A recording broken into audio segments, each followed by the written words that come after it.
ॐ त्र्यम्बकं यजामहे सुगन्धिं पुष्टिवर्धनम् उर्वारुकमिव वन्दनात् मृत्युर्मोक्षीयमामृतात्।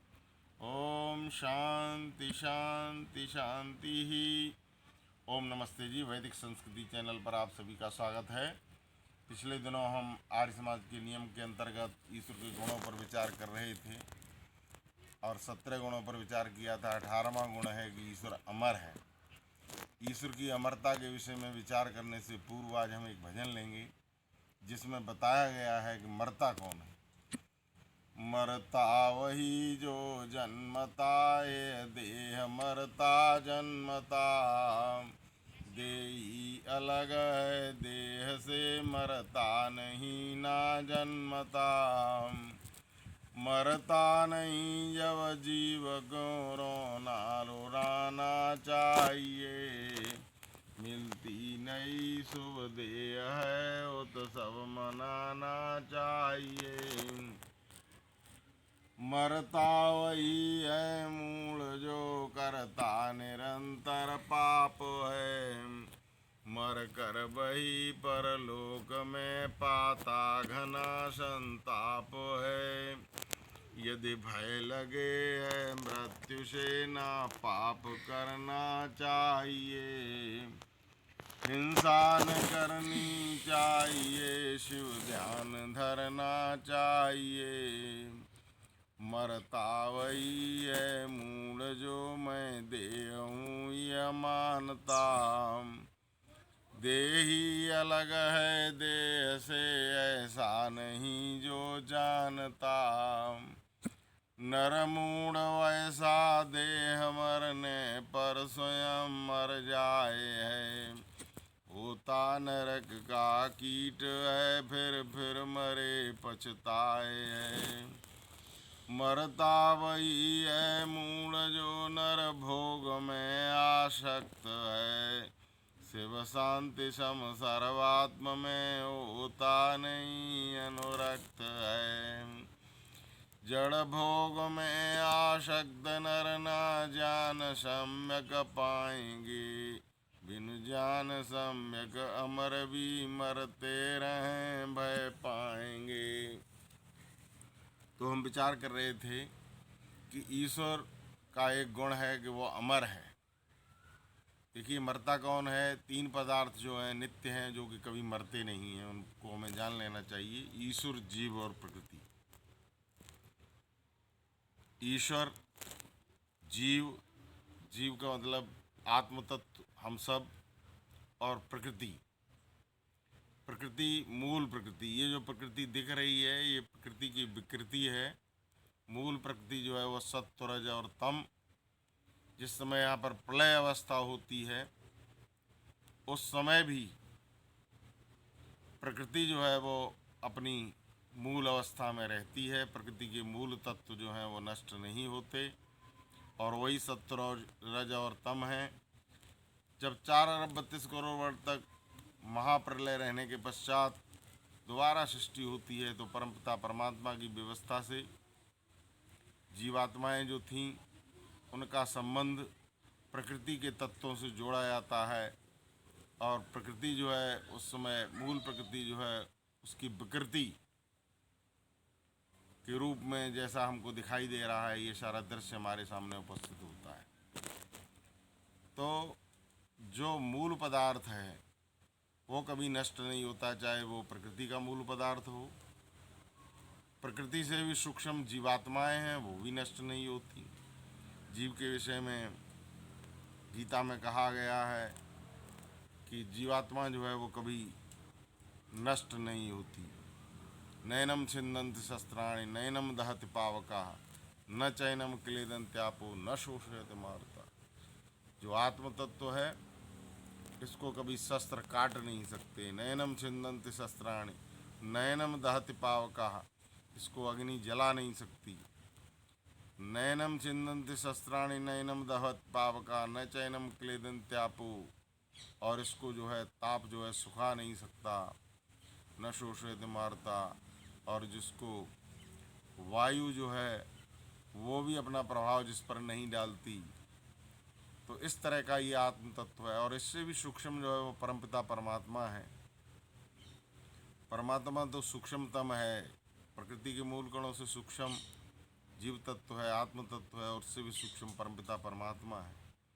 जब मूल प्रकृति ही नष्ट नहीं होती तो जीव का जो मूल तत्व है, जो आत्म तत्व जिसे हम कहते हैं जीवात्मा, वो कभी नष्ट नहीं होता। तो परमात्मा तत्व उससे सूक्ष्म होने के कारण समुद्र की तरह पूरे ब्रह्मांड में जो भरा हुआ है वो कभी नष्ट नहीं होता। ईश्वर जो है सभी जीवों के अंदर भी है और बाहर भी है। लेकिन नष्ट होता क्या है, मरता कौन है? मरता वही है जिसका जन्म होता है। जन्म किसका होता है? जन्म होता है प्रकृति से बने हुए पदार्थों का। जो प्रकृति से बने हुए दृश्यमान जगत है, जो कुछ भी दिख रहा है, जो इंद्रियों के अनुभव में आ रहा है, वो सारा नष्ट होने वाला है। और वो जो आँखों के सामने है, जो कानों से सुना जा रहा है, जो त्वचा से स्पर्श किया जा रहा है, जो 5 ज्ञानेंद्रियों से जाना जा रहा है, वो सारे प्रकृति के तत्व हैं और वो सब नष्ट होने वाले हैं। वो न तो जीव है, न मूल प्रकृति है, और न वो परमपिता परमात्मा है। तो परमपिता परमात्मा जो है वो कभी नष्ट नहीं होता। लोगों ने ईश्वर के अवतार बना दिए। लोगों ने ऐसी धारणा कर ली कि जिस तरह से मनुष्य शरीर धारण करता है, मनुष्य शरीर को क्यों धारण करता है? क्योंकि वो कर्म करता है, कर्म फल का बंधन चलता है। मनुष्य जो है राग और द्वेष के वशीभूत होकर के कर्म करता है। वो कर्म फिर अच्छे बुरे हो जाते हैं और जिसके कारण सुख दुख प्राप्त होते हैं, जो कि और फिर यही राग द्वेष जो है वह बंधन का कारण बनता है, जिसके कारण जीवात्माएं जो है बार बार संसार में आती हैं ईश्वर की व्यवस्था से, जब तक इनकी मुक्ति नहीं होती। लेकिन परमपिता परमात्मा जो है उसको शरीर धारण करने की कोई आवश्यकता नहीं। कुछ लोगों ने अवतारवाद की कल्पना करके सोचा कि जिस तरह से हम लोगों ने शरीर धारण किया है इसी तरह से परमपिता परमात्मा यहाँ पर आएगा और धर्म की हानि होगी तो वो ईश्वर जो है वो धर्म की स्थापना करेगा। और इस तरह की कविताएं, इस तरह के श्लोक हमारे ग्रंथों में भी जोड़ दिए गए कि जब जब होए धर्म की हानि, बाणें असुर अदम तब तब तब धर विविध शरीरा, हरें सदा भव सज्जन पीरा। अब ये पूरी तरह गलत है। आज भी आप देखो संसार में कितना अधर्म व्याप्त है, कितना चारों तरफ हाहाकार मची हुई है, मारकाट मची हुई है। क्या धर्म की हानि कम हो रही है? राम के समय में जो रावण अत्याचार करता था उससे अधिक अत्याचार आज हो रहे हैं, पर किसी भी परमात्मा का इस समय अवतार नहीं होता। तो इससे पता चलता है कि ईश्वर कभी अवतार नहीं लेता। इसी तरह से गीता का श्लोक कुछ लोग पढ़ते हैं, कहते हैं यदा यदा धर्मस्य ग्लानिर्भवत भारता अभ्युत्थानम अधर्मस्य तदात्मानं सृजाम्यहम् परित्राणाय साधूनां विनाशाय च दुष्कृतां धर्म संस्थापनार्थाय संभवामि युगे युगे।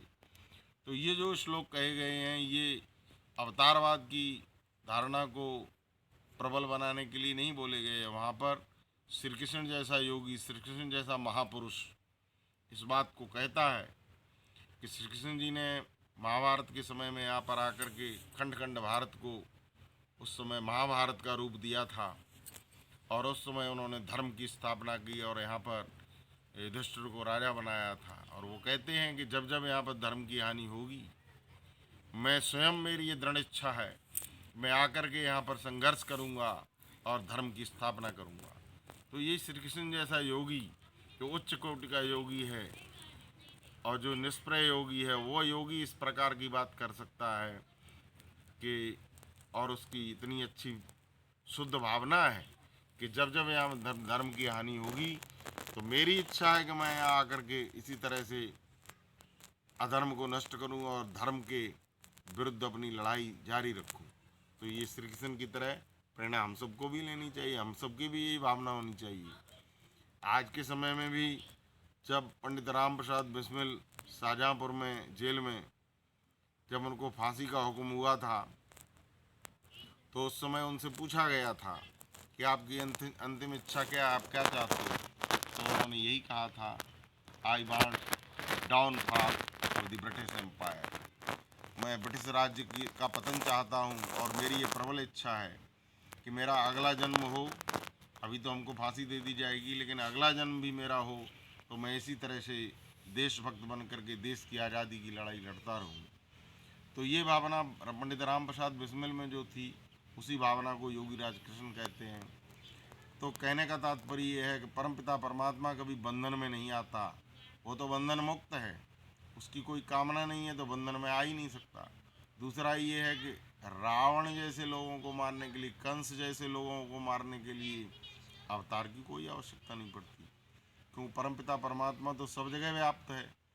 जो सत्ता सब जगह है वो वहीं पर जैसा चाहे वैसा कर सकती है। उदाहरण के लिए जो जीव तत्व, जो आत्म तत्व इस शरीर में व्याप्त है, तो हम अपनी इच्छा से इस समय बोल भी रहे हैं, हम चाहें तो इस तरह से हाथ भी उठा सकते हैं। हमारे हाथ को उठाने के लिए किसी दूसरे हाथ के लगाने की आवश्यकता नहीं पड़ेगी। हम चाहें तो अपने पलक झपका सकते हैं, पैर की उंगलियों को चला सकते हैं, इनको चला सकते हैं। तो जो सत्ता वहाँ पर विराजमान है, वो क्रिया वहाँ पर हो सकती है, उस पर जाने की आवश्यकता नहीं। तो रावण को मारने के लिए या कंस को मारने के लिए राम और कृष्ण को आने की आवश्यकता नहीं, क्योंकि परमपिता परमात्मा तो रावण और कृष्ण क्या, इस प्रकृति के जर्रे जर्रे में, इस प्रकृति के कण कण में व्याप्त है। जब हम भोजन करके सो जाते हैं तो ईश्वर की व्यवस्था से उस भोजन के साथ धातुएं बनती हैं और वो पचता है और हमको पोषण देता है। जो परमपिता परमात्मा हमारे अंदर व्याप्त होकर के हमारे शरीर की सारी क्रियाओं को चला रहा है, संसार के विभिन्न व्यवस्थाएं सब एक नियमित रूप से चल रही हैं। सूरज समय पर उग रहा है, समय पर अस्त हो रहा है, संपूर्ण ब्रह्मांड एक निश्चित परिधि में घूम भी रहे हैं, ब्रह्मांड के जितने भी पदार्थ हैं। तो ये सब करने के लिए ईश्वर को कहीं उतर करके और जो है वो अवतार लेने की आवश्यकता नहीं पड़ती। अच्छा, अवतार लेता कौन है, उतरेगा कौन, जो वहाँ पर नहीं हो? चूँकि परमपिता परमात्मा तो सब जगह है, जो सत्ता सब जगह है वो कहाँ से उतरेगी और कहाँ पर आएगी? यदि हम ईश्वर को ऐसा मान लेते हैं कि ईश्वर कहीं विशेष जगह रहता है, तो फिर वहाँ से उतरेगा और आएगा तो उसका जन्म भी होगा, मरण भी होगा। तो उसका जन्म और मरण की व्यवस्था देखने के लिए एक दूसरे व्यक्ति की आवश्यकता पड़ेगी। उसको क्या कहोगे? वही ईश्वर होगा जो संपूर्ण संसार के प्राणियों के जन्म मरण की व्यवस्था करता है। जिस समय शरीर से आत्म तत्व छूटता है, शरीर को छोड़ता है और शरीर से निकल के जाता है, तो कर्म का जो बंधन उसको बांधे हुए है, उसकी व्यवस्था के अनुसार उसका जन्म दूसरी जगह होता है। तो इस संपूर्ण यात्रा में एक शरीर से लेकर के दूसरे शरीर को धारण करने में कौन इस व्यवस्था को कर रहा है, किसको कर्म फलों का पता है, कौन इस सारे कर्म जन्म स्थान और कर्मों को जानता है, वही इसकी व्यवस्था कर सकता है और उसका नाम ईश्वर है। तो यदि राम और कृष्ण की तरह या यदि अवतारवाद की धारणा को हम मानेंगे, तो उनका भी जब शरीर छूटेगा तो आत्म तत्व जहाँ जाएगा, तो उस व्यवस्था को रखने के लिए भी एक दूसरा आत्म तत्व चाहिए, उसको ही तो परमात्मा कहते हैं। तो राम और कृष्ण अपने अपने समय के महापुरुष थे। उन्होंने धर्म की स्थापना की, अधर्म के विरुद्ध जीवन भर वो युद्ध करते रहे और समाज में अच्छे गुणों की, अच्छे लोगों को उन्होंने स्थापित किया। इसीलिए हम आज तक याद करते हैं। तो ईश्वर जो है कभी बंधन में नहीं आता ना, इसमें वेद का भी प्रमाण है।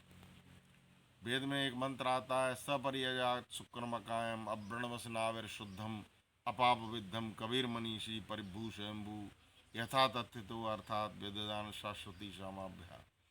तो इस मंत्र में आया है कि वो परमात्मा संपूर्ण ब्रह्मांड को चारों तरफ से घेरे हुए है और वो पवित्र है। पवित्र कौन हो सकता है? जो शरीर धारण नहीं करता। जो शरीर धारण करके आता है, शुक्रम उसको कहा गया है, पवित्र। जो शरीर को धारण करता है उस पर तो अपवित्रता अपने आप आ जाती है, क्योंकि शरीर ही तो जो है वो पवित्र और अपवित्र होता है। सपर्यगात शुक्रमा कायम, इसमें शब्द आया है कि ईश्वर कभी शरीर धारण नहीं करता, काया को धारण नहीं करता। इस वेद मंत्र की व्याख्या बहुत लंबी है, लेकिन यहाँ पर ऋषि दयानंद ने जो कहा है कि ईश्वर जो है अमर है, उसका प्रमाण इस वेद मंत्र में भी मिलता है। इसमें आया है कि परमपिता परमात्मा कायम है, अर्थात उसको शरीर धारण करने की कभी भी आवश्यकता नहीं पड़ती। तो आइए, ऋषि दयानंद ने जो आर्य समाज के दूसरे नियम में ईश्वर के गुण बड़े विस्तार से समझाए हैं, उनको जान करके हम ईश्वर के प्रति सच्ची श्रद्धा और विश्वास उत्पन्न करें, तभी हम ईश्वर की उपासना सही रूप में कर पाएंगे। इन्हीं शब्दों के साथ मैं अपनी वाणी को विराम देता हूँ। ओम शांति।